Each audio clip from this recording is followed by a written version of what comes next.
receipts, proof, timeline, screenshots, everything to prove that Blake Lively may not be honest about what went down on the set of It Ends With Us and Justin Baldoni. He has just dropped, or well, dropped is not the right term. He's just filed his $400 million lawsuit against Blake Lively, Ryan Reynolds, and Leslie Sloan.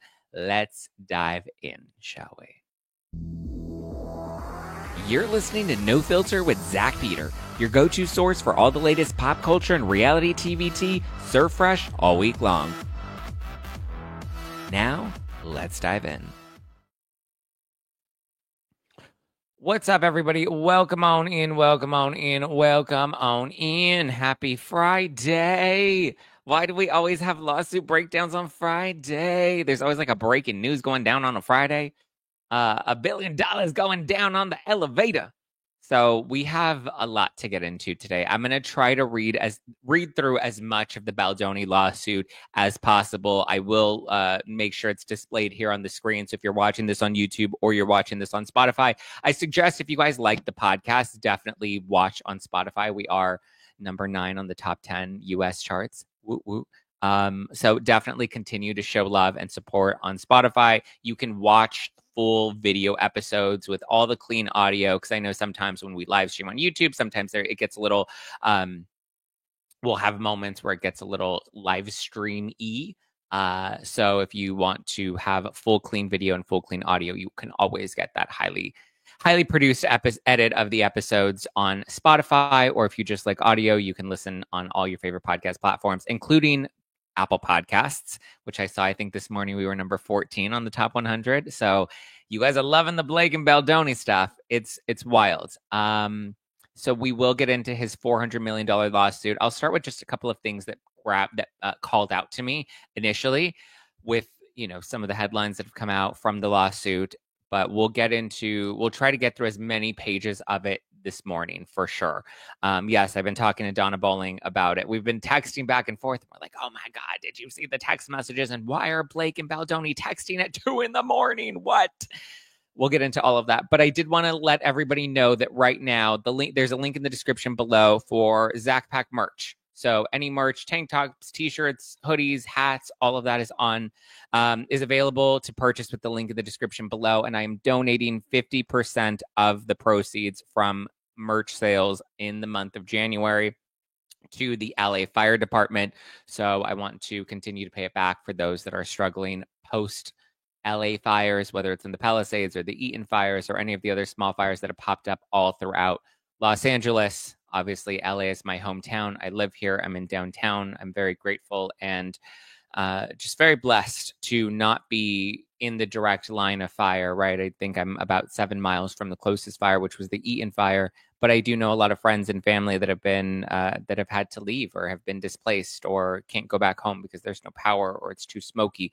So I obviously just want to do my best to pay back. I know people sent in a lot of donations. We were raising money for the fire department on Instagram. People sent in supplies and donations. People have been going to my mother's coffee shop in Echo Park. It's called Temple Grounds. She's been giving people free coffee. If you come and bring supplies, we can donate to the fire victims. But like I said, all merch. So if you make a purchase this month, all merch, 50% of the proceeds, it comes in. I told them just cut it in half and give half of it to the fire department. So I just want to do the best that I can. I appreciate you guys. Thank you for all the support. Get your merch, rock it, send me pics when you get it. And yeah. All right, let's dive in. So a couple of things that stuck out initially from the Baldoni lawsuit. So it's a $400 million lawsuit. People are like, why is it so high? So I believe, actually, let me pull this up. It Ends With Us. Box. Let's see. So It Ends With Us, the first film. It looks like it grossed about 1.48 million here in the US, and then it grossed $351 million worldwide. So they had a $25 million budget, but $351 million is what the gross earnings of the first It Ends With Us film are. I would imagine that number is part of what Baldoni is factoring into the damages that he's suing for, because obviously there were plans to have a sequel to It Ends With Us. It was supposed to be called It Starts With Us. At this point, I think it's very clear there will not be a sequel to It Ends With Us. There's no way we're going to get Baldoni and Blake Lively together again in the same room. People were shocked that Blake Lively agreed to do the sequel to A Simple Favor. A Simple Favor 2 is supposed to come out on Amazon Prime this year. I heard that there were some delays with the release, but uncertain what those delays are. But I do know that it was announced that A Simple Favor will be a direct-to-streaming film with Anna Kendrick and with Blake Lively. We've heard that there were tensions between the two of them on the set of the first film. Then there were rumors that I believe it was the director that begged them both to come back for a second film. Doesn't seem like the second film is gonna really take off if it's a straight to streaming Amazon Prime movie, and Blake Lively and her reputation seem to be really struggling, right? They're just, they're not doing too hot. But yeah, we'll see what happens from here on out. But it ends with a nice pull. That's funny. Okay, do you want to dive in? Shall we get into the lawsuit? Let's get to it. I know that we can do it. Oh, but a couple of things that stood out to me. So 400 million, big number, but I would imagine box office earnings definitely get factored into that. Loss of work definitely gets factored into that. Potential contracts that may or may not be on hold or paused or canceled definitely gets factored into that. And so I was not initially shocked by the $400 million number, because usually when you file these lawsuits, you aim really, really high with the intention or the hope that you're going to fall somewhere in the middle. Right? You have like your super duper high number, and then you have the absolute bare minimum number, and then you're hoping that somewhere in the middle, you're going to kind of fall. You're going to, land there. Oh, Daily Dose of Donna is in the live chat. I love your new profile picture, Donna. Daily Dose of Donna, she got new cover art. It's like a little fresh, bright purple fixer upper. Well, not a fixer upper, but it's like it's a fresh new vibe for the new year. So congrats to Donna Bowling for the new cover art. Okay, so 400 million wasn't that shocking to me. He's likely not going to end up with that. He's going to end up with some sort. If she settles, it won't be for 400 million. But if it goes to trial, we'll see what a jury ultimately decides on what is an appropriate amount to give to Justin Baldoni. And obviously, it's not just Justin Baldoni's lawsuit. We also have Jamie Heath. We have all the other players in there. I believe Jennifer Abel's attached to this, Melissa Nathan, the publicist and the crisis PR person. So yeah, the lawsuit is from Wayfarer Studios, Justin Baldoni, Jamie Heath. It Ends With Us, which seems to have been made into an LLC for the production of the film. Then we have Melissa Nathan and Jennifer Abel. They're suing Blake Lively, Ryan Reynolds, Leslie Sloan, and Vision PR because they're claiming that they not only defamed them through libel, but on top of that, or I guess, well, I don't know if slander is part of it. I don't think slander is part of the lawsuit, but it is a defamation case, and extortion. Extortion and breach of contract are basically the three things that they're primarily suing for. Similar to like his lawsuit against the New York Times, there were 4 different things that he had listed in his complaint, but it was ultimately defamation and promissory fraud, because they were dishonest in when they told him they were going to run the story and publish the story, and given him ample time to respond to it. And ultimately, they ended up publishing the story earlier than what they had initially told him, with the deadline to have a statement sent to them. Okay. That said, like the stream. Yes, guys, if you're watching this on YouTube right now, definitely hit the like button. Subscribe if you want more coverage of not just Justin Baldoni and Blake Lively, but, I went deep into the Tom Girardi, Erica Jane legal drama. I went into the Jen Shah legal drama, whether it's a messy divorce or we've done a lot of the Vanderpump Rules lawsuits. So whatever it is, definitely tune in. But so we also had these weird text messages that you'll see presented in the lawsuit as well, where Justin Baldoni and Blake Lively have a very, in my opinion, flirty exchange, which goes back to the theory that Donna and I have discussed about if there were potentially feelings that were caught. We have text messages at like 2 in the morning. She's inviting him over so that they can choreograph some of the intimate scenes, some of the naughty scenes. Well, not naughty, but like adulter-ish scenes. I'm trying to say it without getting flagged on YouTube.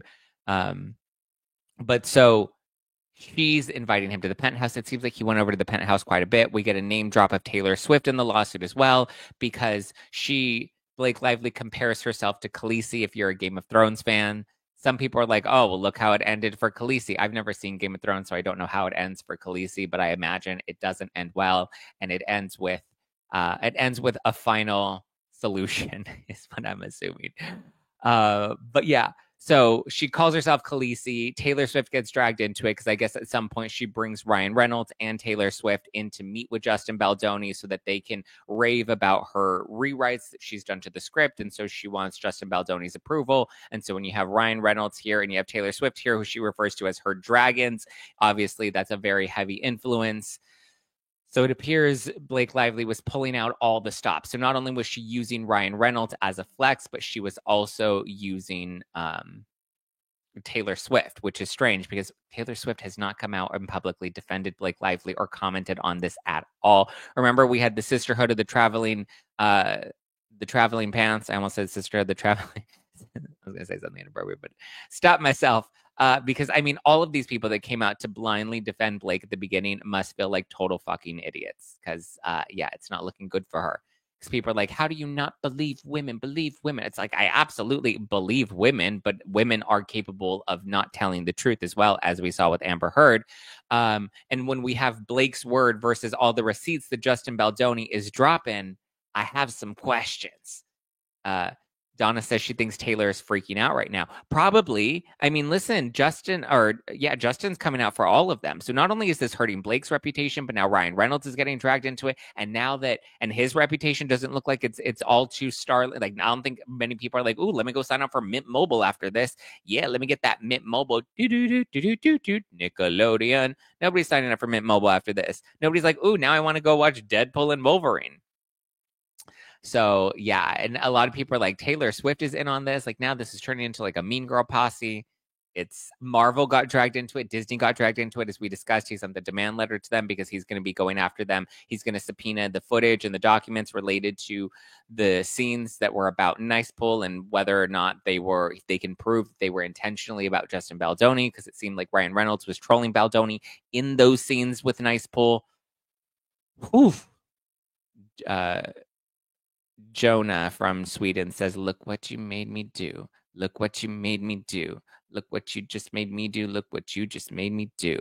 Ooh, Tanya says, my Mint Mobile bill just doubled this week. Thanks, Justin. Okay, now we got to see Taylor and Blake's text messages. Okay, so let me pull up the lawsuits so that we can dive into it. But those are just some of my takeaways. The Khaleesi, the Taylor Swift of it all, the naughty text messages, the rewriting of scenes together without the intimacy coordinator. It seems like Blake was being a little more proactive about like, let's do these scenes together. Let me kind of help coordinate and orchestrate some of this without the intimacy coordinator. So it really does bring a lot into question. I don't know what the hell she thought she was going to gain from this, because it's making her look so fucking stupid. Truly. Like, just not good at all. All right. Let's do a little share screen. You are my fire, the one desire. Okay, let's get to it. I know that we can do it. So as we see, we have Wayfair Studios, Justin Baldoni, Jamie Heath, It Ends With Us LLC, Melissa Nathan, who's the crisis PR publicist, and then Jennifer Abel, who's the regular publicist, suing Blake, Ryan, their publicist Leslie Sloan, and Vision PR, who's Leslie's company. Interesting that Leslie Sloan is dragged into this, because if people will remember,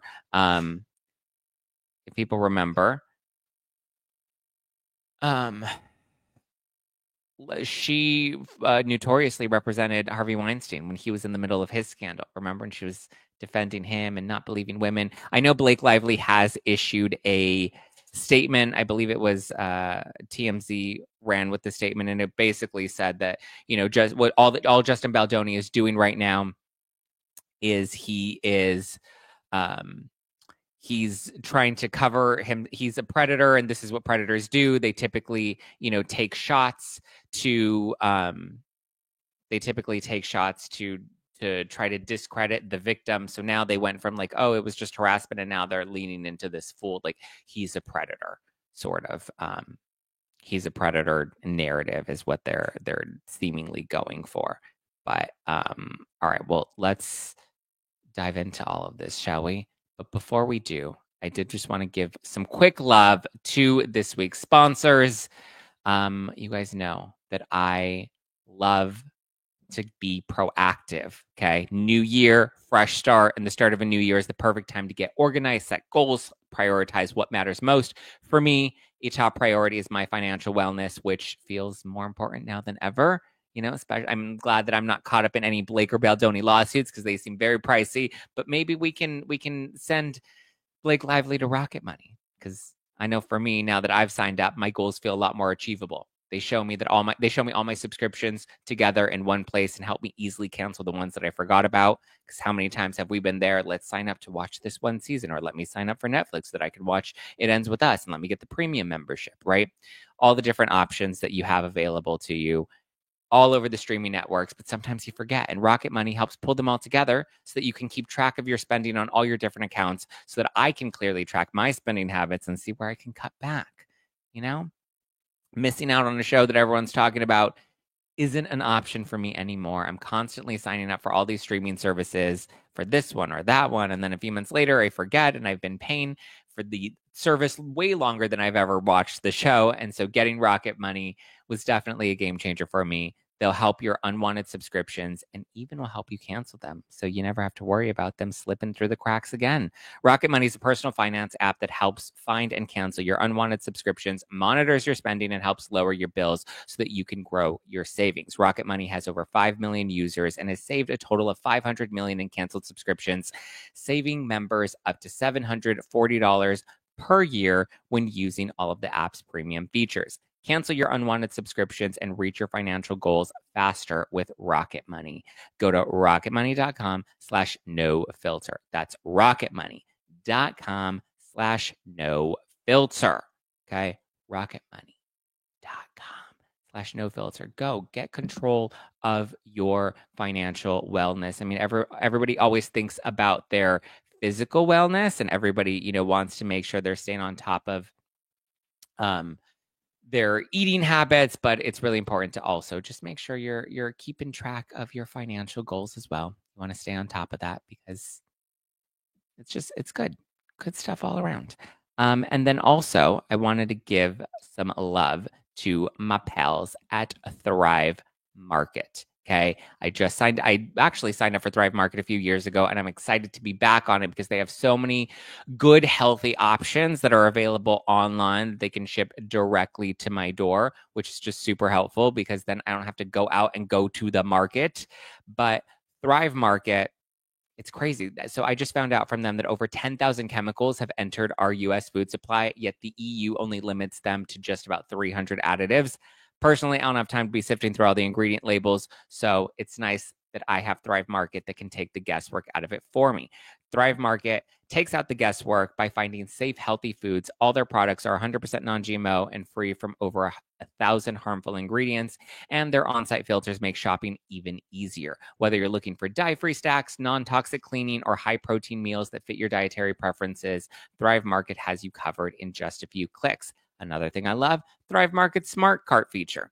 It takes the stress out of replacing junk food. When you create an account, Thrive asks all the right questions and automatically builds your grocery cart tailored to your needs, filled with healthier alternatives to your favorite brands, right? From there, you can just adjust, add, remove items before checking out. That way you're always fully stocked and ready to go. Now, if you guys want to get started, you want to get ready to start your junk-free 2025, head on over to thrivemarket.com/no-filter and you'll get 30% off your first order plus a free $60 gift. That's 30% off your first order plus a free $60 gift. Go to thrivemarket.com/no-filter. That's THRIVE, thrivemarket.com/no-filter. Okay. Now, let's actually dive into it. Okay, here we go. Oof. All right. It's very long. I'm not going to read the introduction because I feel like there's so much already in it. I really just want to get to the parts that showcase because there's not a whole lot of new info in the introduction. It's kind of a lot of the same old allegations that we've already seen, right? But what I do want to get into is where we have all the receipts, proof, timeline, everything to prove that you are Reality Von Teese. Let's see. Dude. Actually, maybe we will just read the summary. That way we get everybody fully briefed on it. Okay. So, following a not so the following is not a story plaintiffs ever wished to tell. Unfortunately, defendant Blake Lively has unequivocally left them with no choice, not only to set the record straight in response to Lively's accusations, but also to put the spotlight on parts of Hollywood that have been dedicated to their careers to being the antithesis of. The task was always going to be an uphill battle. They never imagined they would enter it to this degree. Had Lively chosen to merely ride out the self-inflicted press catastrophe she faced in August 2024, the public would likely have moved on and never known the truth about her. Very true, and I've been saying that from the beginning. I've been saying from the beginning that nobody would have really cared, that this would have all died down and blown over, right? Had Lively chosen to merely ride out the self-inflicted catastrophe, nobody would have ever known the truth about her. They would have never known that she deliberately and systematically robbed plaintiffs Justin Baldoni and Wayfarer Studios of their movie. No one except the parties involved would have known that she used threats of and extortion to relegate the colleagues that she once highly praised to a basement to sit out their own premiere while she enjoyed the spotlight of the premiere and after party that was ultimately co-financed by both Wayfarer and Sony. You know what's really crazy too is Baldoni actually drops the receipts, right? So here, let me show you receipts, proof, timeline, everything to prove that you are Reality Von Teese. Here we go. Look at it. So we actually have the photo. So this is Justin Baldoni and his crew. I posted this on X. This is one of the photos that he revealed that shows them in the basement. I'm locked in the basement.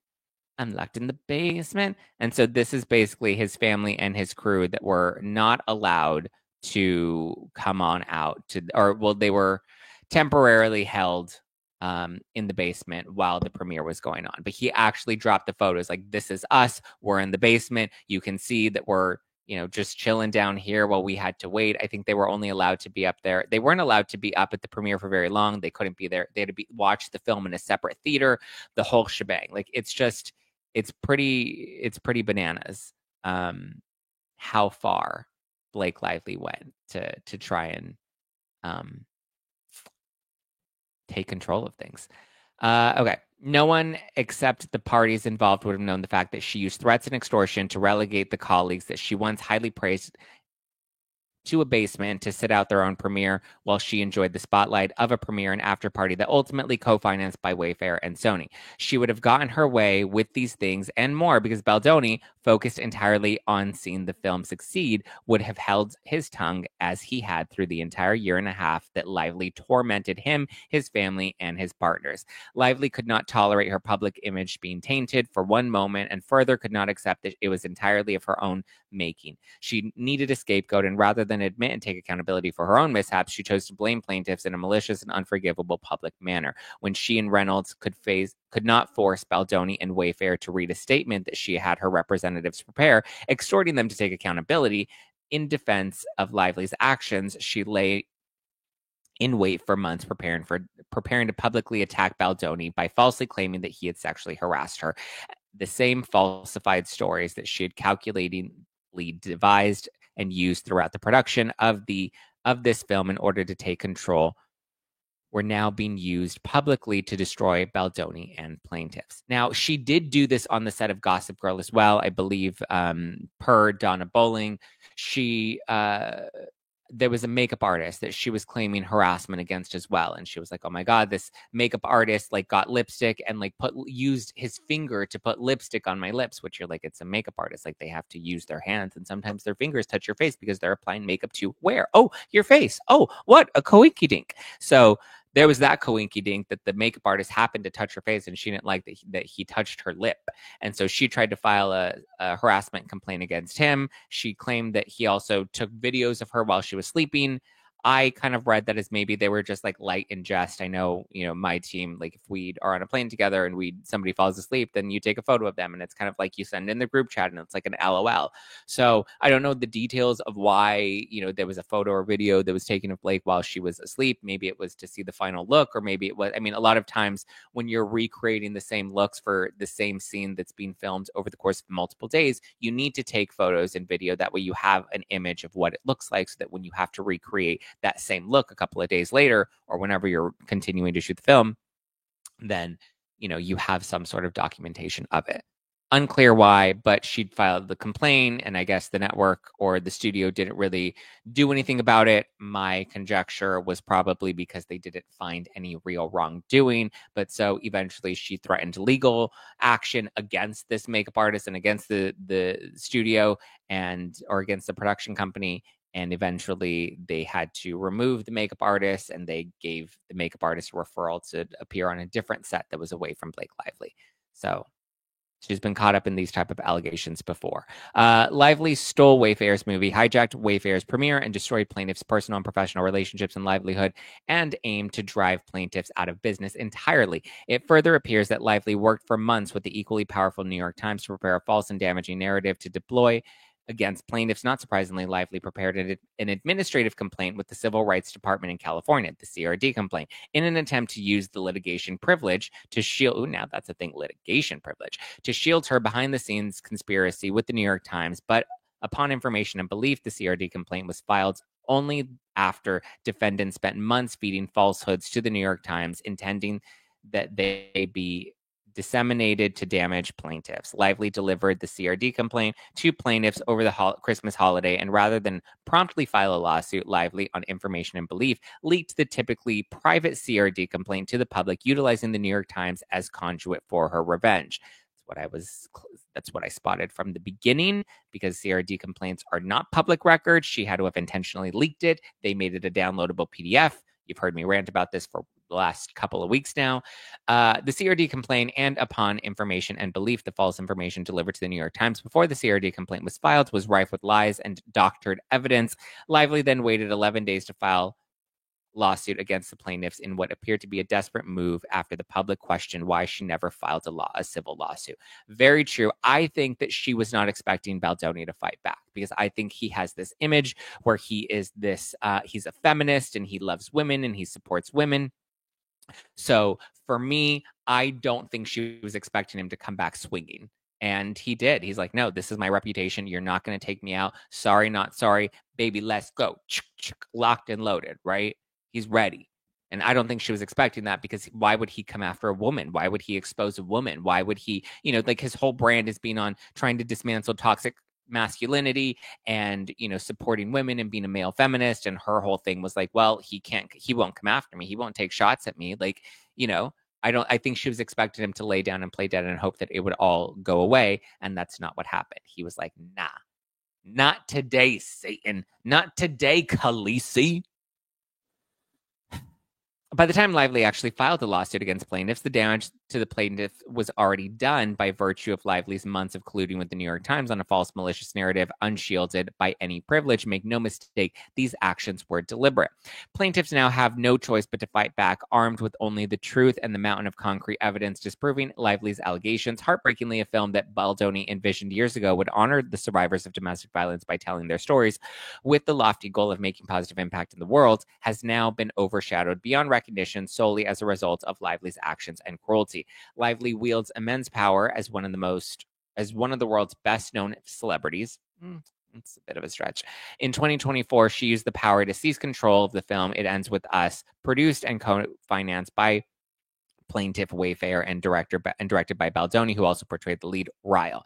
She set out to destroy plaintiffs' livelihoods and businesses if they did not bend to her incessant demands. When they refused to give way, she did exactly that, accusing them of foul and reprehensible misconduct. Wayfair was blindsided when Lively, upon the conclusion of the industry strikes, refused to return to production absent the company's agreeing to her non-negotiables protections for return to production. the return to production demands. The insinuated misconduct had occurred during filming, which, as evidence will establish, did not. Wayfair was equally blindsided when Baldoni leveraged this document, essentially signed under duress to seize control of the film, ultimately getting her own cut of the film and coveted PGA mark, and at her demand, ousting Baldoni from all marketing and promotional efforts with many of the cast members and author, all of whom he until then had long-standing positive relationships with. Oof. Interessante. And in her response, to be fair, to also add her side to it, she in the statement that she issued, she claims she did not hijack the film, that actually it was Sony that had requested that she take over the film. Sony wanted her to bulldoze Baldoni. They wanted her to take the lead on the film. So that's what she's claiming. There's no evidence of that. She hasn't provided proof of any of that. That's just what her latest statement has said, that he's trying to deflect, that he's trying to put blame on her, he's trying to victim shame her, and that Sony actually is the one that wanted her to take over the project from the beginning. Lively's exclusion of Baldoni from the promotion of the film backfired, as she chose to callously promote her hair care and alcoholic beverage products rather than bring attention to survivors of domestic violence. The entire premise of the film, Baldoni is now prohibited from attending events and taking photos with Lively, and the cast promoted the film as he had always intended ever since he first began the process of making the film years ago. When Lively faced significant public backlash from what was often referred to as her tone-deaf and insensitive press tour from the film, she doubled down on her false and misleading accusations against Baldoni. She seemed determined to make Baldoni the real-life villain in her story. Her publicist, Leslie Sloan, went so far to propagate malicious stories portraying Baldoni as a sexual predator. A term Lively's husband, Ryan Reynolds, also used to describe Baldoni when he called Baldoni's own agent. Modern society justly reviles harassers and abusers, and Lively knew full well that making those allegations would be a career death sentence for plaintiffs, especially given that Baldoni has lived a private and public life as an impassioned advocate for gender equality and healthy masculinity. She did not expect, however, the plaintiff would be able to meet those allegations with concrete documentary evidence disproving her claims and demonstrating that they, not Lively, were the targets of calculated and vitriolic smear campaign. The evidence included, in part, is the basis of plaintiffs' claims against defendants for their extortion, defamation, and further wrongdoing. You know what this reminds me of? There's this video that's going viral on TikTok where there's this couple and they're in a car, and I guess there's some sort of like a fender bender. And this woman is in the car in front of them. She gets upset and she gets out of her car and she starts yelling at the driver, and she's getting in the driver's face. And then the man who's in the passenger seat, he gets out of the car and he approaches the woman. He's like, calm down, you need to leave, whatever. And then she's getting in his face and yelling at him. And then as he turns to walk away from her, she swings at him and punches him in the face. And so what does he do? He turns around, punches her right back in the face, and then body slams her to the ground and takes off. And it's that FAFO. Like, Justin Baldoni is FAFO, FAFO. Fuck around and find out. That's literally what Justin Baldoni is. That's the motto of the year, right? With all the lawsuits and stuff that's been coming out, it's all about the FAFO. Because I think Blake Lively, very similar to like when, you see a woman, for example, the woman in the TikTok right now that's going viral, she was like, I'm just going to punch him because he's not going to punch me back. And now, it's like there's this argument of like, we want equality. And again, I like chivalry. I like when men open the doors for women. I like when men, like to help women. I just think that there's something very classic and respectful. I think men should be respectful of women. I don't think men should ever lay hands on women, even in reaction to it. But like, when you do start swinging, how do you not expect somebody to then react to that or to have some sort of response to that? Obviously, given the nature of it ends with us, I'm not trying to lay down a tone deaf statement, but I'm just saying, maybe it's a terrible example. Listen, we're live. That's not in my notes. I was just thinking of the TikTok trend, but like, in the non-physical sense with the lawsuit, I think Blake Lively was like, yeah, you're a feminist. You defend women. You're not going to do anything. What are you going to do? And it's like, you poke the bear, the bear's going to react, right? Okay, let's continue. The film was the hotly anticipated adaptation of the worldwide best-selling book by Colleen Hoover, and by starring in it as Lily, Lively stood to embrace her already considerable star power, but she was not content merely to headline one of the year's biggest movies. Instead, apparently driven by overweening ambition and a need for control, Lively eventually leveraged her power as a wealthy celebrity to wrest the reins from her co-star and film's director Baldoni, insisting on total control of every aspect of the film that she could get her hands on, from wardrobe to marketing strategy to music, and even creating her own cut of the film. Not only did Lively's power play cost numerous people their jobs, but at every turn, her wrong-headed creative decisions reflected her fundamental lack of understanding of the book that the film was based on. This came as no surprise to her worried colleagues, given that even well into production, Lively had not even read the book. That's what's so crazy. She's like, oh my gosh, this movie meant so much to me. That's why I wanted to have like such a strong hand on it. Like the movie is just, it's so powerful. And I, wanted to make sure that I did it justice. And the whole time, bitch never even read the book. Like, lady, come on. And then here's a text message. September 14th, 2023, text message from Baldoni to Heath. So from director to producer. After rereading the book, which had 150 pages to build their relationship, we have combined scenes to heighten the stakes for Ryle in pursuit of Lily, utilizing humor and his desire to sleep with her. While I understand Blake's reasons for not wanting to read the book does a very good job in getting in Lily's mind during her interactions with Ryle and setting up why behind her attraction to him, which ultimately helps us understand why she stays in the end.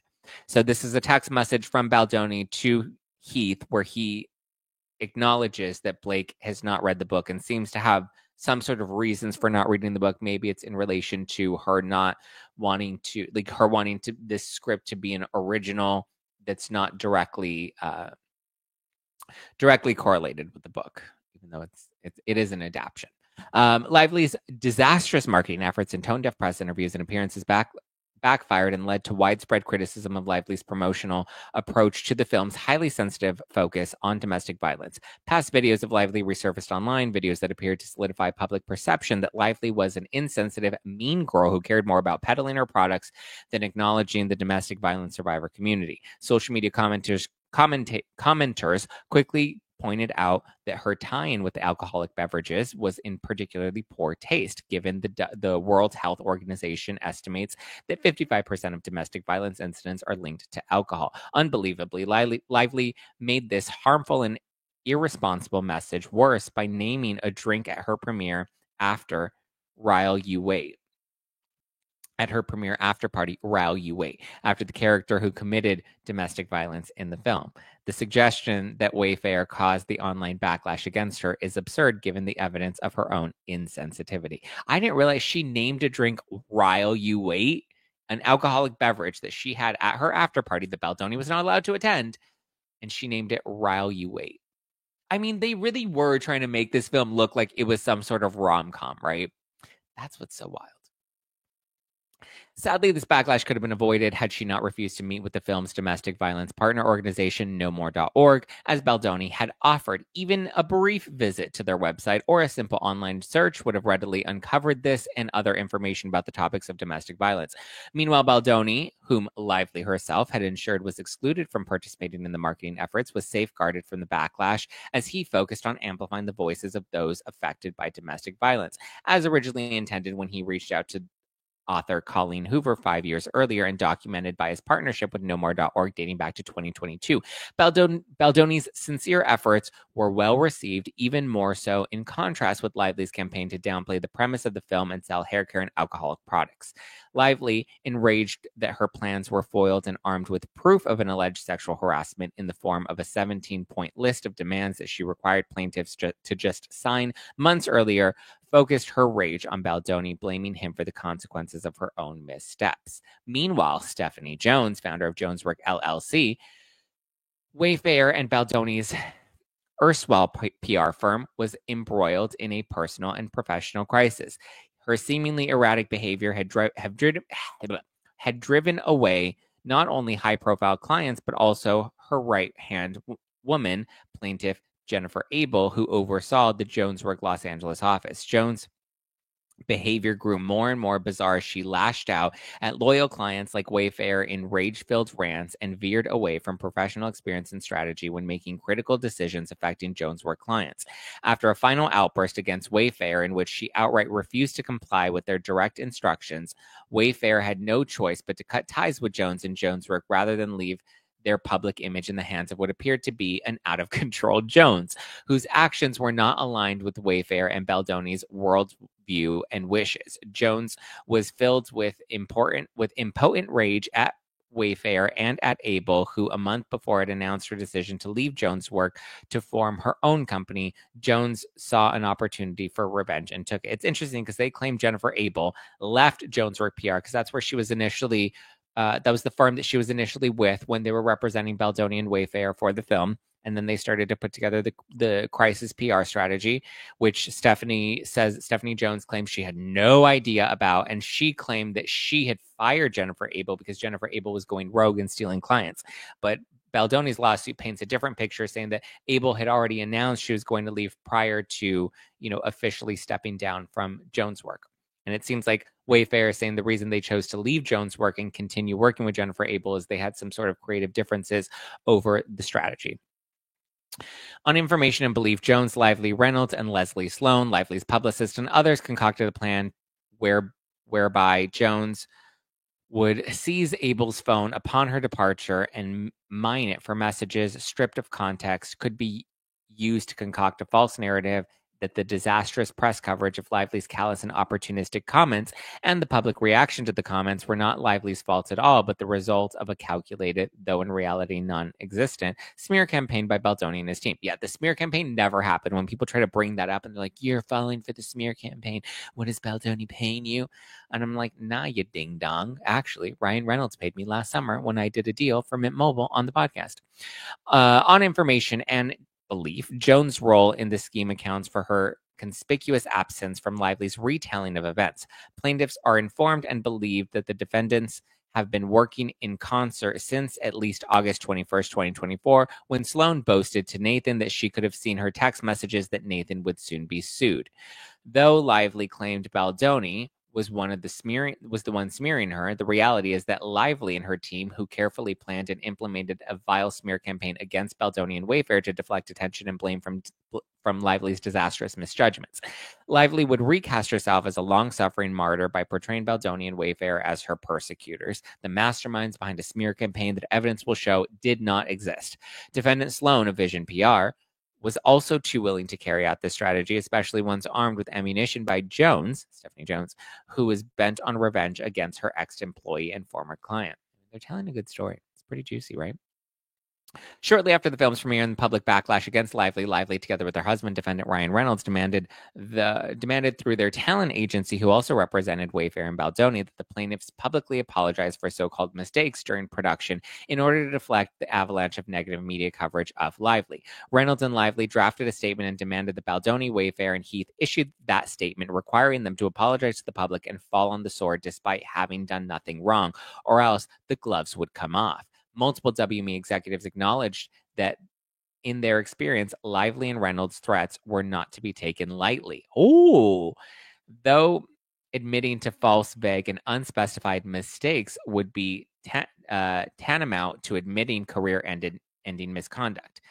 Baldoni, Wayfair, and Heath refused to apologize for sins they had never committed. They took a stand knowing full well that Lively and Reynolds would bring the full might of their celebrity artillery against them, and that is precisely what happened. Okay, so it seems like Ryan Reynolds and Blake Lively wanted them to issue this statement publicly acknowledging their wrongdoing, probably to make up, to feed Blake's narrative publicly, and they're just like, yeah, now we're absolutely not going to do this, and we're not going to let you, because that would essentially be career ending if they were just like, oh my God, we did these bad things,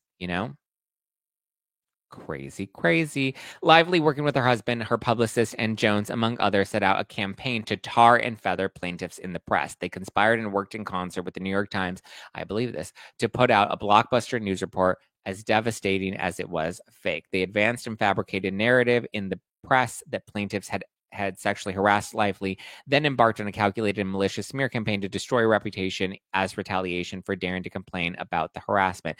Defendants laid their trap carefully over a period of months before springing it all at once on the eve of the winter holidays. Just as plainly, they knew full well that their claims were entirely baseless because their own wrongfully obtained evidence proved that neither the alleged sexual harassment nor the accompanying smear campaign against Lively ever existed. Yet Lively moved forward with her plan with ruthless precision, doubling down in the face of abundant evidence, casting doubt on the veracity of her story. Lively even went as far as to serve her lawsuits on the Los Angeles-based defendants as they evacuated their homes in the midst of devastating fires engulfing the city. On a day when defendants were gathering their kids, pets, and preparing go bags and monitoring evacuation orders while fearing for their homes, Lively, from the safety of her penthouse in New York, deployed process servers in the midst of these troubling times. So this was a rumor that was going out, was that she served the defendants while the LA fires were going on. Was that intentional? I don't know. We didn't, I mean, we couldn't have predicted how the fires were going to play out from Tuesday, Wednesday, Thursday. Like, it just kept getting worse. So it is kind of like, not to be on Blake's side, but like, was it a little tone deaf? Did the city slow down this past week and a half or past 2 weeks? Absolutely. Was this intentional that she served them while the fires were going on? Uncertain. It doesn't look good though, right? It absolutely does not look good. At the bottom, this is not a case about celebrities snipping at each other in the press. This is a case of two of the most powerful stars in the world deploying their enormous power to steal an entire film right out of the hands of its director and production studios. Then, when Lively and Reynolds' efforts failed to win them the acclaim they believed they so richly deserved, they turned their fury on their chosen scapegoat, tolerating a year and a half of this behavior while maintaining polite and professional at every turn, offered Baldoni and Wayfair no protection. By bringing this complaint, plaintiffs commit themselves to seeking and proving the facts based not on insinuations built from selectively edited and context-free text snippets, but putting all the evidence before the court and the public. When the plaintiffs have their day in court, the jury will recognize that even the most powerful celebrity cannot bend the truth to her will. So this is one thing that I think is really strong for Baldoni's team, is that they're saying, we want it all out there. We have all the raw footage, take all the raw footage. We have all the text messages, take all the text messages. When somebody is willing to say, take everything and make your decision when you see all the facts and the data and the evidence, and we're not afraid to show it all, that to me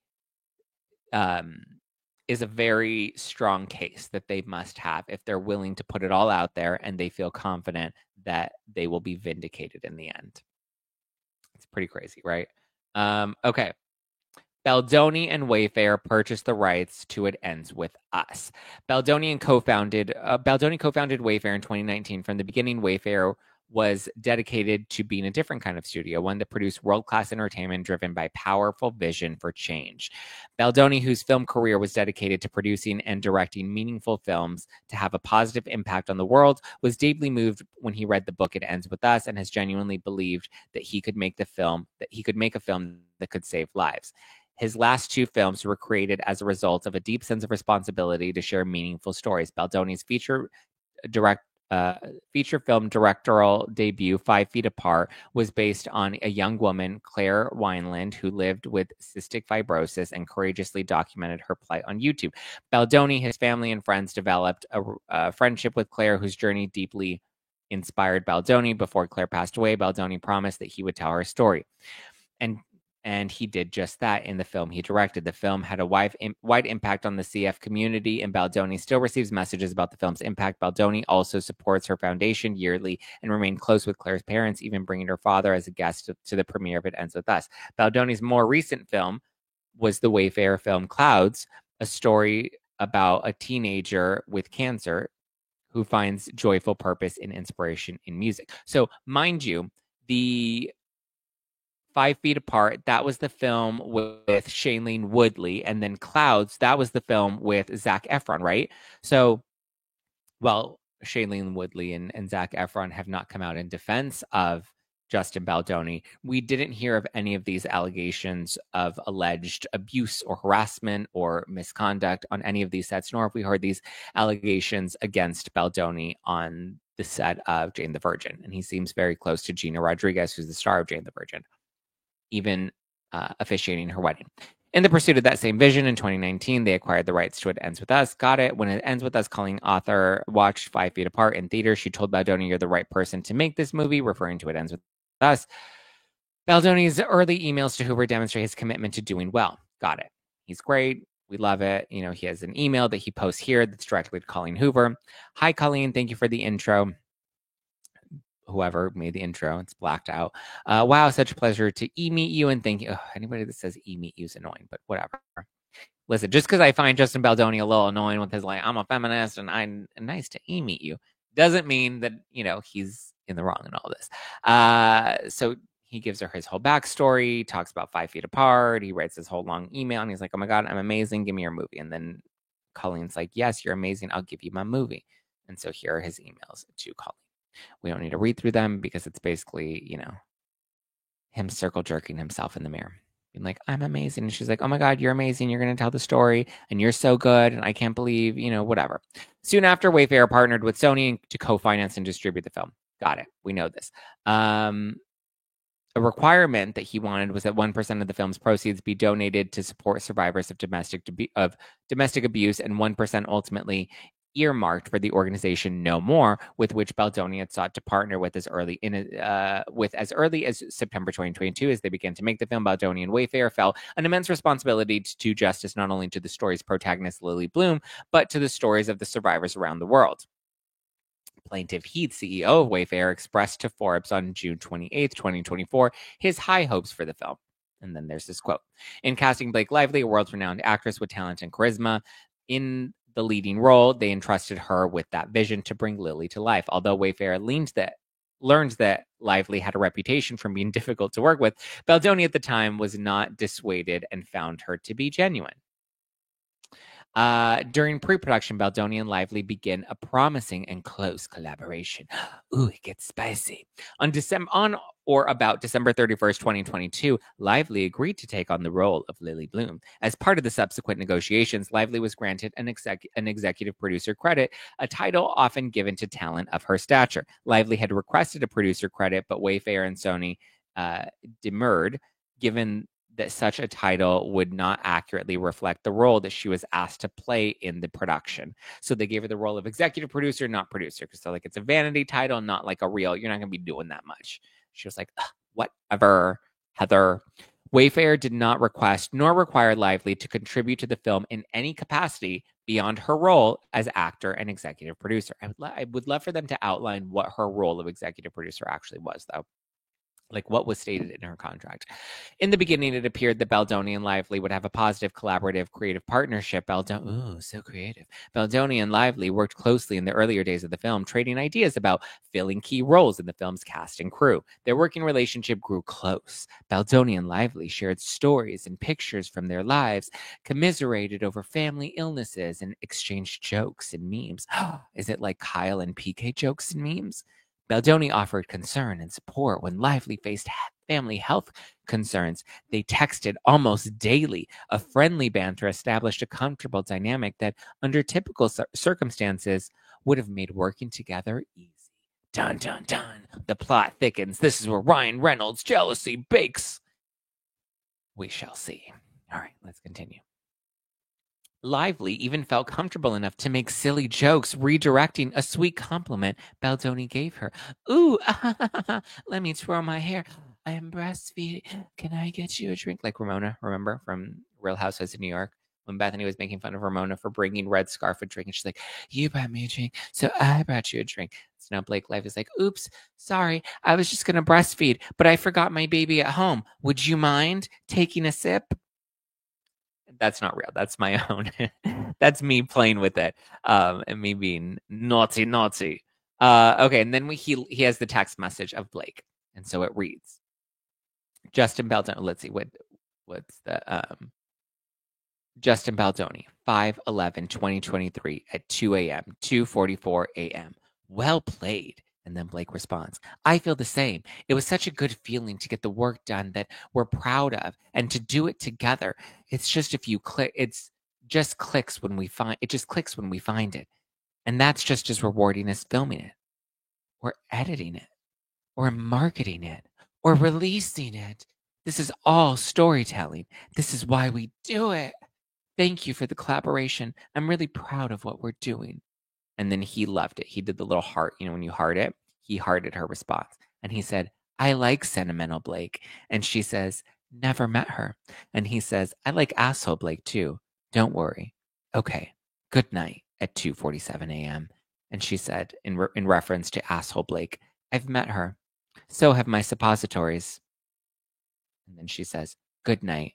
And then he laughed at, so have my suppositories. Interesting, right? Kind of flirty, kind of like, ooh. Kenzie says, the voice is killing me, Zach. Listen, I thought I had to add, listen, she removed context from the text messages, so why can't I add a little context? Jacqueline Jackson in the live chat says, Zach, you're so cynical. And then Mom Unscripted says, she's a dirty girl. Any kissy faces? No kissy faces. Yeah, Zach added that context. Yeah, that just to let the record reflect, I added that context. This could very well be a very lightly flirty, or not flirty, but a lightly friendly, non-sexual text message. I just added a little subcontext, right? That was the nature of their relationship. When Lively's later allegations are all the more baffling. Lively begins asserting control almost immediately. Almost immediately, Lively began inserting herself into the production process in intrusive ways well beyond the scope of her contractual entitlements. For example, Lively began to insist on creative control over the character's wardrobe. Well, TikTok thinks the wardrobe sucks, but okay. While lead actors are sometimes granted approval of their characters' general looks, they generally do not receive full control over wardrobe decisions without input from the director or producers. What may seem like an innocuous request can, in fact, have monumental impact on a film production. Ignoring the director's vision for a character and disposing of the weeks of effort and creativity spent by the wardrobe team on shopping and carefully crafting her wardrobe, Lively sent hundreds of images to the film's costume designer, including into the late hours of the evening, depicting the style of wardrobe she wanted for her character. The costume designer had to reshop Lively's wardrobe, far exceeding the allocated budget and diverting time and resources, all while preparing for the rest of the cast. At one point, she even insisted that her character had money and could afford $5,000 shoes. Jesus, $5,000 shoes? I mean, like a pair of Louboutins is going to be like $1,000, $2,000, but $5,000, sheesh. Okay, we kind of know this, so I'll just kind of breeze through it. She refused to participate in wardrobe fittings. The fittings were 15 minutes away. She made them bring everything over. She was constrained. She was straining the budget. Yeah, there was on the first day of principal photography, photographers captured and published photos of Lively in her character wearing her hand-picked wardrobe. These images were widely reported as unflattering and sparked backlash from Sony. Baldoni received direct criticism from Sony, who voiced serious concerns about the impact of the photos and the film's public reception. Following these events, Baldoni approached Lively in her trailer to discuss the necessary wardrobe adjustments and resetting their relationship, to assert his role as director and his need to have approval over her wardrobe, right? He doesn't want to have control over women, but there are people that are hired to run the wardrobe. He is the director. So, there's a team that wants to make these decisions based off of the creative vision that they have for the film. So yeah, it's not aligning with what Blake wants to do, especially given Blake hasn't even read the damn book. Conversation, while professional, took up considerable time and later grossly misrepresented in Lively's CRD complaint, which falsely characterized the exchange as a lengthy outburst that delayed filming and caused the crew to wait for hours while Baldoni cried in Lively's dressing room. On information and belief, Lively circulated this false account to the New York Times with the intention and result in it being widely published. This conversation did not take hours, and in any length of time it only took was not because Baldoni cried for hours. In truth, rather than take heed of the concerns of the film's distributor and director, Lively took this time to, among other things, suggest that Baldoni suggest to Baldoni that he was being gaslit by Sony, Heath, and the other producer, and try and convince him to let her continue to take the helm. Baldoni did briefly become emotional during the conversation, but only in response to what he believed was a genuine compliment from Lively, praising his work as a director and as an actor. So she's saying, they want you to address my wardrobe. I don't think that should happen. I think that they're trying to gaslight you. I think that Sony's gaslighting you into thinking that this is a bigger issue. And like, you're so great. You're such a good director and you're such a good actor. And like, oh, you look so good here. And then he like got choked up because she's like, you're such a good feminist. And he's like, I am such a good feminist. And like, she knew how to stroke the ego. Lively later distorted the conversation in support of her baseless harassment allegations. Another example, early in the pre-production stage, Blake Lively sent Baldoni a long text describing how directors never permitted her to write scenes for the movies that she acted in, nor gave her writing credits, even making her hand scribble her suggestions for lines so that they could not be traced to her. Lively boasted that she even had written for her husband's movies. Then Lively asked if she could take a pass at writing the rooftop scene in It Ends With Us, in which the characters Ryle and Lily first meet. The pivotal scene, much beloved by fans, was critical for setting the tone of the movie. So Baldoni was reluctant to allow an actor, rather than a union screenwriter, to rewrite this key scene. But Baldoni felt the need to allow Blake to rewrite the scene and agreed to let it look like she put it together. The draft of the rooftop scene that Lively sent Baldoni dramatically differed from what had been written originally. Baldoni was hesitant about many of the changes, but thanked Lively for her passion and diplomatically told her that the scene would likely end up being somewhere between the original version and Lively's version. The fact that she's even rewriting this entire scene when she's, again, not a screenwriter, not a regular film writer, like, it doesn't, I don't know, it's strange. And he should have never allowed this. Like, this is also part of his fault, is he allowed her to really take the helm. Seemingly stung by Baldoni's exceeding mild resistance, Lively did not respond and went silent for multiple days. Later, she confirmed in a text message below that Baldoni's response, of course, didn't feel great for me or another mega celebrity friend in Ryan Reynolds, to have my passion praised instead of my specific contribution. Lively was referring to an earlier meeting where Lively summoned Baldoni to her New York penthouse, where Baldoni, who was greeted by Ryan Reynolds, who launched into an enthusiastic praise for Lively's version of the scene. Hours later, as the meeting was ending, a famously close friend of Ryan Reynolds and Blake Lively walked into the room, similarly praising Blake Lively's script. Baldoni understood the subtext. He needed to comply with Lively's direction for the script. Later, Baldoni felt obligated to text Lively to say that he had liked her pages and hadn't needed Reynolds or her mega celebrity friend to pressure him. Lively responded that the two were her dragons.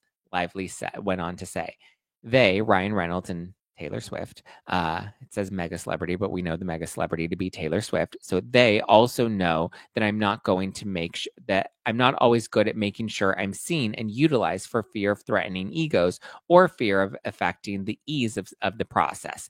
They don't give a shit about that. And because of that, everyone listens to them with immense respect and enthusiasm. So I guess I have to stop worrying about people liking me. And then she did the I don't know emoji. This message could not have been clearer. Baldoni was not just dealing with Blake, but he was also facing Lively's dragons, two of the most influential and wealthy celebrities in the world who were not afraid to make things difficult for him, as we're now seeing, right? So she used Ryan Reynolds and Taylor Swift to strong-arm Baldoni. And then he has the text messages here. If you send me the FDX, I'll work when I can. I'll work when I can steal moments. And yes, of course, please send to Christy. We're all on the same team with the same goal. And then Justin responded, great. Also working on the rooftop scene today. I really love what you did. It really does help a lot. Makes a lot more sense and makes it so much more fun and interesting. And I would have felt the same way without Ryan and Taylor. You really are a talent across the board. Really excited and grateful we get to do this together. And she said, that's very appreciated. It means a lot. I'm deeply inspired by the film we're going to make outside of the success of the book. We have an opportunity to not only surprise people who love the book, but reach an even bigger audience by making an undeniably dynamic and also commercial film. The moment that excited me most the other day was when you said, you're not funny. You are going to kill that rooftop scene. You know it, I'm sure. Even though it was said in playful self-deprecation that we all participate in, it made me think of the process as a whole. Please know, I trust that on the day you've got me, and I hope that you trust that I've got you if you want it. I've got you if you want it. We're in this together, and we're two of the most determined people I know. We also have very high bars set for ourselves. To collaborate with that type of partner is a gift that neither of us will squander because we both care too much about the result and also the experience. I have no motives except for you to win. As a director, as an actor, as a studio, as a writer, if you win, I win. If you win, our movie wins. We are aligned, and I will bring everything I have to this. I don't know if this looks like a bad text message from Blake. It kind of looks like she wants to see him win. So his argument about her wanting to see him fail is kind of contradicted by this text message, in my opinion, just initially reading it. As for Blank and Ryan, and Blank for that matter, I'm the luckiest this is from Blake Lively. As from Blank and Ryan, and Blank for that matter, I'm the luckiest motherfucker on the planet to have them as my dance mom's level. Interesting. She's called my dance mom's level stage moms. They are embarrassingly effusive. So she's calling them her Abby Lee Miller. She's saying Ryan Reynolds is her Abby Lee Miller. That said, they're also my most trusted partners and the people I go to first with anything creative I touch. And I'm the person they each go to first. That reciprocal creativity and support has been one of my life's greatest and most fulfilling gifts. When they loved and signed off on the pages, I felt good to send them to you. They asked what you thought specifically after. They're checking in so many times. I told them that you laughed a bunch and said that it's probably a bend, but you appreciate my passion so much, which of course didn't feel great for me or them to have my passion be praised instead of my specific contribution. Ooh, we're getting sassy now. Or even just that you didn't like the pages, which was fine also. So she's saying here that her dragons, her dance moms, did not like that Baldoni did not praise Blake enough because they would have, and they were displeased. So here he is. He's displeased Blake's dragons. So I think they wanted you and me to see how they felt about the work because they've been by my side. They've been by my side for far too many experiences where I've been overlooked. I doubt that. I spoke to you about this when we first met. They've watched me handwrite scripts because the director is too afraid to send the FDX file, yet he scans and has some hand type of all 120 pages of my pencil rewrites. They've watched me be hired as a writer and paid a significant fee for it, but on the condition that I never asked for credit, which I could give a shit about. Then why did you fight for the PGA credit later? It's more the principle of the dynamics at play. They've watched the outside of it too, where I'm told at signing on that I wanted as a true collaborator. But once we get work, I'm really just wanted as a yes man audience and actor. Both Ryan and I'm assuming T for Taylor have established themselves as absolute titans as writers and storytellers outside of their primary gig, just singing or just acting or Blank just directing. I'm so lucky to have them as creative barometers, but also to have them as people who prop me up and make sure I'm seen for all that I can do and offer because they know firsthand all I contribute. They also know I'm not always good at making sure I'm seen and utilized for fear of threatening egos or fear of affecting the ease of the process. They don't give a shit about that. And because of that, everyone listens to them with immense respect and enthusiasm. Yeah, people listen to them not because they're famous and powerful, but because they don't give a shit. So I guess I have to stop worrying about people liking me. Girlfriend, I don't think that was ever a concern for you. If you ever get around to watching Game of Thrones, you'll appreciate that I'm Khaleesi. And, like her, I happen to have a few dragons, for better or worse, but usually for better, because my dragons also protect those I fight for. So, really, we all benefit from those gorgeous monsters of mine. You will too. I can promise you. Dun, dun, dun. I mean, spicy. Spicy, spicy, spicy. Yeah, she does appear to be a pain in the butt. Kenzie says barf. Not barf. This is a manipulation laying the groundwork, pulling heartstrings. We women know what she's doing. When is our Dragon Slayer Jared Osman when we need him? Right, Mallory? She is crazy. Not Khaleesi. Yeah, people were like really thrown off by the Khaleesi comment. I think that that's just kind of bonkers, right? Difficult proved to be an understatement. Though Baldoni initially invited Lively to make changes to the script, Lively began altering the script daily. The frequency of Lively's revisions alarmed the producers, director, and studio, who anticipated that her interference would persist every day of the shoot and disrupt carefully planned production schedule. Each shooting day was intricately scheduled long in advance, and Lively's constant changes placed significant stress on the production and crew, not to mention financial strain of Wayfair. We have a producer texting Jamie Heath, and in this text exchange from May 1st, 2023 at 5:26 a.m., it says, "Are you listening to this? She's fixing the script. I think Ange's advice was actually wrong. Blake is now directing the movie. This is bad." This is coming from a producer. Jamie Heath responds, "I'm listening. Talking through it is better than not. Seeing what's possible, as long as any direction is done with approval." And then the producer responds, "Not for something that was absolutely intimately planned. This will be every day of the shoot." And then Jamie Heath responds, "I know. I'm not sure what can be done, honestly, at this point in terms of Blake." More than a year later, during a red carpet interview at the New York film premiere, Lively stated, "The iconic rooftop scene, my husband actually wrote it. Ooh, nobody knows that, but you know now." This startling revelation directly contradicted Lively's previous insistence that she had written the scene, and certainly cast Reynolds high praise for the rewritten scene in a different light. The film's credited screenwriter, when asked about the film that Reynolds had written the scene, he graciously responded, "So I'm being told that Ryan wrote that. Then great, how wonderful." She went on to acknowledge, "There were a few little flourishes that I did not write, and if those flourishes came from Ryan, I think that's wonderful." So the screenwriter here, and I remember watching this interview and seeing the screenwriter be like, "What? Like what? Blake's telling people that Ryan wrote that? Like, I wrote it, and if they made a little contributions to it, cute for them. But like, to say that they wrote the scene is wild."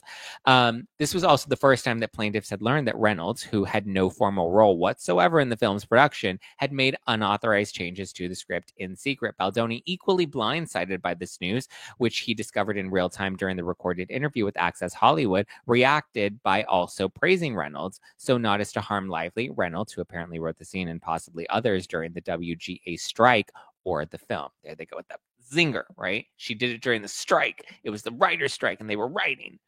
Boom. Lively's remarks about Reynolds' purported contribution to the script raised eyebrows sky high at Sony, who told Wayfair that they certainly needed some clarity on public comments made about Ryan Reynolds potentially contributed to writing services for the rooftop scene, right? Because you two have to, there are legalities and you have to list certain things. And here's the actual email from Sony. So from Sony Legal Affairs, it says, "Hi, blank. We certainly need some clarity on public comments made about Ryan Reynolds potentially contributing writing services for the rooftop scene. Can you provide additional information on this, as there are no contracts? His services are not in the chain, nor is his name anywhere in the credits." One of the many media reports which cite this claim made by Blake Lively, and they link an article out to people. "Thanks for clarifying. If services were rendered, obviously we require signed documentation immediately." But no services were rendered. And it may have happened during the writer's strike, which could bounce back on the producers, right? The production company. And then in response from Wayfair, they say, "Hello, the email you shared with me by blank in order to address the issue. Your email was shared with me by blank in order to address the issue. We are not aware of any writing services rendered by Ryan Reynolds, regardless of what is being said publicly. This is not something we are aware of. We're learning about these allegations in real time. Please let me know if you have any questions. Thank you."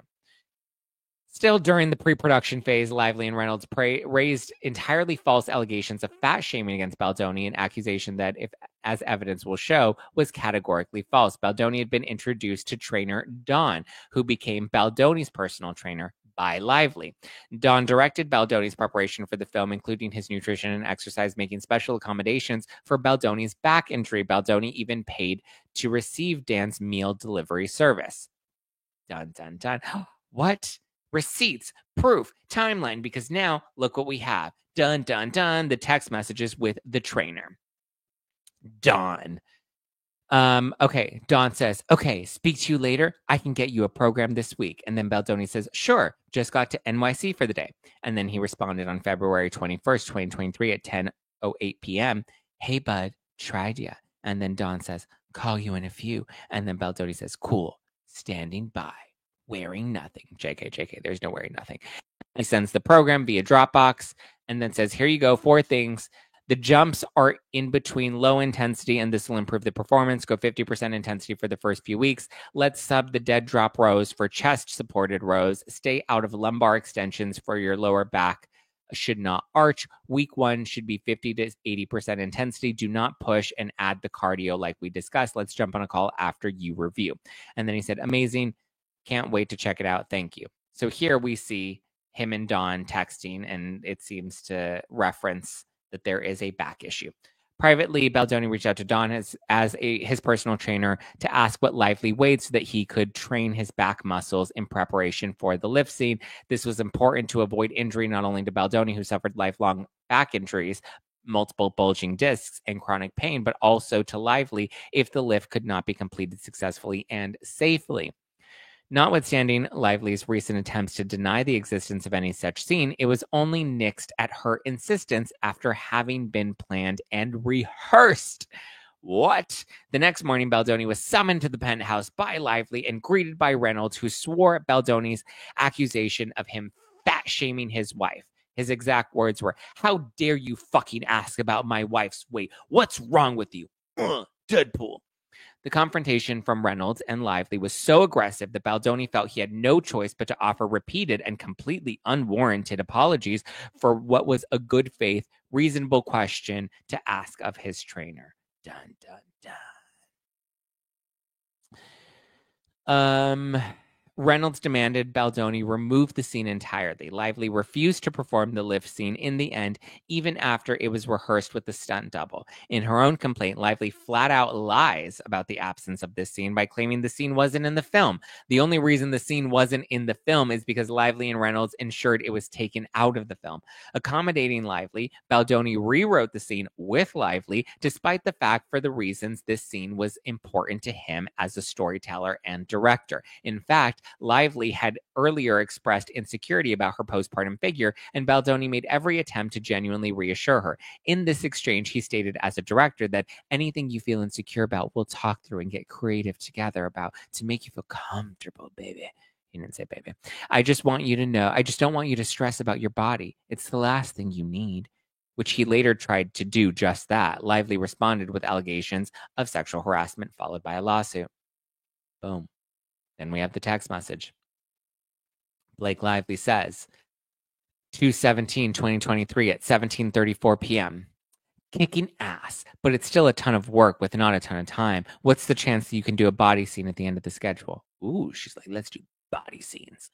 And then Justin responding, he said, I'm sure you are. Honestly, there's 1 billion moving parts to the schedule right now, and it just turned in, and I just turned in the rewrite, so they're hard at work. So much of it has come down to locations and other cast availability, etc. So to be really honest, I have no clue. I want you to know, you look amazing. Anything that you are insecure about, we will talk through and get creative together and make you comfortable. I just don't want you to stress about your body. It's the last thing you need. As soon as I have a rough schedule that's even remotely accurate, I'll share, and I'll make sure the team keeps up in the mind as well. Keeps that in mind as well. So he seems pretty accommodating. And she says, thank you for your voice memo. It is deeply appreciated. You are everything you promised to be as a collaborator. Thank you. Okay, do these text messages not seem like a little more than friendly? I know my job here, and this piece is in big part my job here. We both understand the assignment as actors in the roles, but also as producers and also as marketers. We understand artistically, yes, but we get what we need to do in all aspects for this movie commercially. As woke as we both are and work to be, this movie requires a certain aesthetic. It's part of the job that we both excitingly signed up for. I don't shy away from it because it's not problematic. It's the assignment. Like when someone is about to start an athletic event, it's their job to be in top shape. My husband and I both look at certain roles as athletic events, and this is one of them. It's not always a part of the job, but but on this one, it is. And that's great. As much as I'd love to not think about it, it would be irresponsible and impossible because it's unrealistic to not acknowledge what I need to do. This is my job here, and I meet my responsibilities with extreme work ethic. I look for solutions to achieve my goals instead of lowering my goals.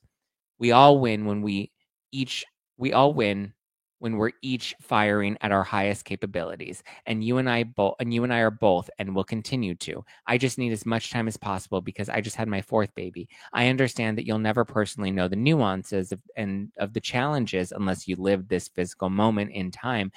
I'm with this physical road ahead. So having your understanding and support to help me pull this off is critical and very, very appreciated, not just in my experience now, but also healing from experiences past. So thank you. We're going to kill it and be so fit that they have to Lola us to look less banging. What does Lola mean? Like edit? So here she's referring to them both looking banging. Oh no, sounds like harassment to me. She's saying we're gonna look banging. She's talking about his banging body. Okay. Lively then delivered an ultimatum. If Baldoni could not get on board with her work methods, he had 2 weeks to recast her. What? Implicit in this ultimatum was a threat to destroy Baldoni's reputation and career. As Lively well knew, Baldoni has worked hard throughout his career to earn and deserve the reputation based on his passionate advocacy for women's rights, a reputation she would later exploit and weaponize against him. If Lively were to back out of the film, especially based on accusations of fat shaming, Baldoni's reputation and life's work would be left in tatters. He had no choice but to bow down to Lively and Reynolds' demands. Concerns about Lively's undue influence over the film began to grow before the film even started. And then we have more text messages with the producer and Jamie Heath again. And the producer says on April 20th, 2023, he cannot let her have options on everything. And then Jamie Heath responds, Blake? And then the producer says, or she's going to be co-directing this film. Yes. And then Jamie Heath responds, yes, we're talking about that a lot yesterday. And the producer said, exactly. This is why everyone is starting to lose it. We've been talking about the same thing for months. And then Jamie Heath responds, yep, it's starting to get resolved. And producer said, no, it's not. So the producer here seems to be really annoyed that Blake is getting too much control on the set of this film. This was the first time Lively openly moved to seize control of the film from Baldoni, but it would not be the last. And then it goes on, they get into filming begins, and then they have Blake's takeover strategy. We have more messages from Blake and Baldoni, and it's messy. And there's a lot more to get into. I know we're already approaching the 90-minute mark, and as much as I would love, what page are we on here? We're barely getting to page 36, and there's 127 pages. So I will say this. The lawsuit is really good. I would love to read through more of it. Maybe we'll do a part 2 of this. Or I was thinking for this week's members only, letting the members only be a full read through of the rest of the document. I mean, we kind of touched on the biggest pieces that stood out, right? She's, kind of really pushing her weight on set. She brings in Taylor Swift and Ryan Reynolds. There's a lot to it, and there are a lot of pieces. I'll be sure to do recaps over the weekend on Instagram as well. On Monday, I have Ari Jacobs, who has also been covering this case a lot on X. If you've been following her, Ariadna, or it looks like she goes by Ari. So we will discuss it more in depth on Monday's episode of the podcast. And maybe if you guys want to do more of a, you want me to read through the rest of the document, then I can dedicate some time for members only and we can read through all of it. But otherwise, we'll probably be here for like another 4 hours reading through the full 127 page document. Only 30 pages, and shit didn't even get popping until pages 85 to 95. I know, it's juicy. I wish we had more time, but I do have to run. There's a new episode of the Pop Report that's out right now. I'll continue to read through the documents in members only if you want more details into it. And I'll do a more brief recap with Ari. We'll review all of it. We'll review his lawsuit because, again, 120 pages is a lot to recap in one episode. So we at least covered the Khaleesi stuff, the Taylor Swift stuff. Like, there's a lot of juicy details to come. But at least for now, we've gotten into the all the pre-production stuff. We've seen some of the text messages. The nature seems to be a little flirty. it's crazy bananas. But stay tuned. A lot more to come. If you've been enjoying the podcast, definitely be sure to subscribe on Apple, subscribe on Spotify, subscribe on YouTube, wherever you prefer to consume the show. No Filter with Zach Peters streams live on YouTube Monday through Fridays at 9 a.m. Pacific, and then is available on all the rest of the podcast platforms so you can watch and listen. When is this members only happening? Members only will happen this afternoon. I should be back and available. We usually go live at 5 p.m. Maybe we'll go a little early since it's a Friday, and I know some people probably have Friday night plans. Maybe we'll go a little earlier in the afternoon, but sign up to become a member, sign up for notifications. That way you get an advanced notification of when the live is going to begin. But it's wild. I'm curious if anybody's still Team Blake after any of this. Like, it's so bananas bonkers. But just a reminder, everybody, all of the merch is available with the link below. There's a link to purchase merch. 50% of the proceeds this month will be donated to the LA Fire Department. So if you would like to donate, if you would like to show some love for our fire department here in Los Angeles, they've been fighting the LA fires in the Palisades, Eaton, and all around LA. If you would like to show them some love, I'm donating 50% of all of my merch sales for this month to the Los Angeles Fire Department. You can purchase down below. There is a link. Be sure to hit the like button on your way out. Be sure to subscribe and follow for more. I also, if you don't like the long form content, I try to do bite-sized content on Instagram and TikTok. You can follow me at Just Plain Zach all over the internet, or you can follow the podcast at No Filter with Zach on Instagram. I believe TikTok has now officially been banned. As of today, it looks like there will, if there is not a sale, then we will, as of next week, not have TikTok. So follow me on Instagram at No Filter with Zach and at Just Plain Zach for my personal account and for the podcast account and all the latest updates. I'm Zach Peter. Thank you guys for tuning in. Please leave an Apple Podcast review if you're enjoying the show. I appreciate them. They really do help the show continue to grow. So thank you. I appreciate you for being here. I appreciate you for engaging in the live chat, for commenting, for liking, for subscribing, all the things. Tune into a new episode of the Pop Report. I'm also on Chef Stu O'Keefe's podcast, Don't Let It Stew, and Sarah Fraser's podcast, The Sarah Fraser Show. I guest on both of those podcasts this week as well. So that's additional bonus content that you can go and listen to and support them on. All right. Love you. Appreciate you. Talk to you later. Ciao for now. Bye, guys.